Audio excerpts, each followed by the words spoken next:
Please stay tuned for an important message. Who wrote the story you're in? And who wrote the role that you're playing in it?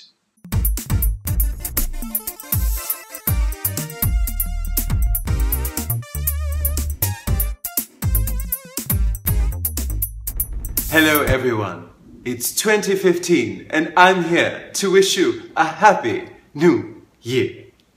I was recently offered the opportunity to be part of a blockbuster film featuring a certain monster from Japan who shall remain nameless.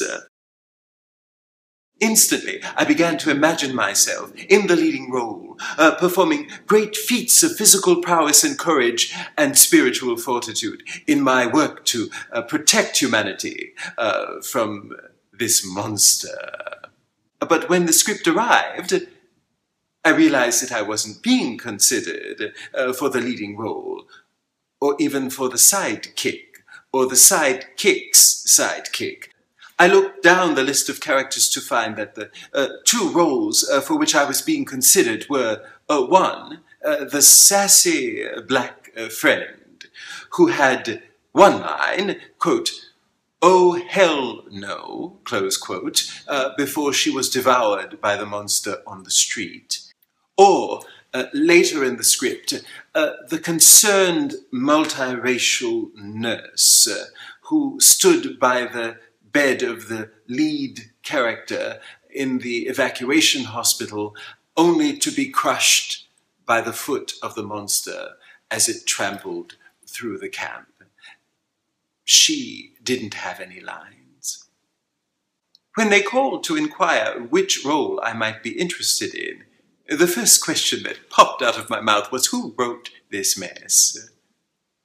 I then informed them that I would not be taking a role and that I had no interest at all in playing inside their limited imagination. You've heard the expression, they clutched their pearls. Well, I imagine they did just that. And they said, well, we've never had anyone act out in this way when we've offered them such a prize role. I said, that's all right, my eyes aren't on that prize. A little bit like the sassy black friend, sans monster. When you look around, do you wonder, who wrote this mess? Because we are all living out our lives inside of stories. Why do you talk about stories? Why do you talk about ideas? Every real thing in this world was once an idea. Every real thing is now an idea made manifest. And if this real experience is a caging and killing one, then we know the story inside of it must change. This is a picture of the earth. Look at it. And this is a picture of our galaxy. And this is a picture of but a percentage of the galaxies in existence. Who wrote the story that you are in? Let me ask that again. Who wrote the story that you are in? It's time to change the story. If we don't change the story, we cannot change the world. When we stand up to say that Black Lives Matter, we realize again, in the story we've been telling, they do not. When we stand up for the right of anyone to experience themselves and express themselves on any point of the continuum of gender, even if that changes, we realize that the story we've been telling is fixed.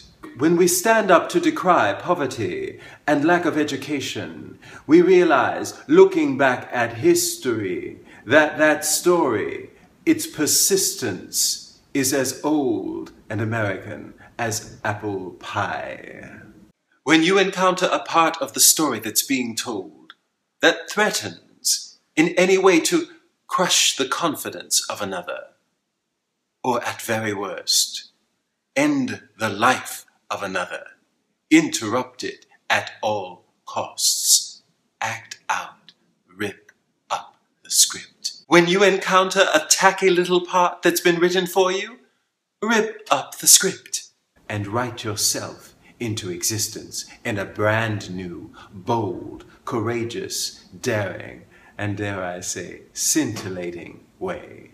So here, at the top of 2015, it is time to summarily reject any story that attempts to limit you or any other being and prevent you from considering yourself a part of the ever-expanding universe.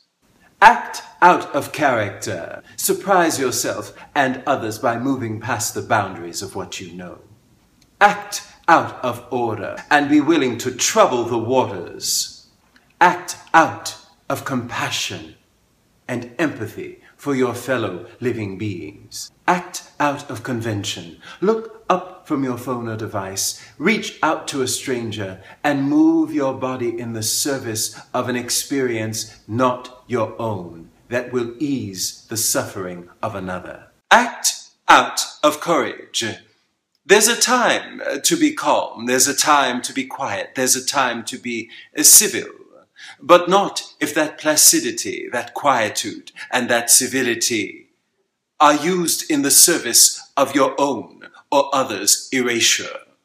In 2015,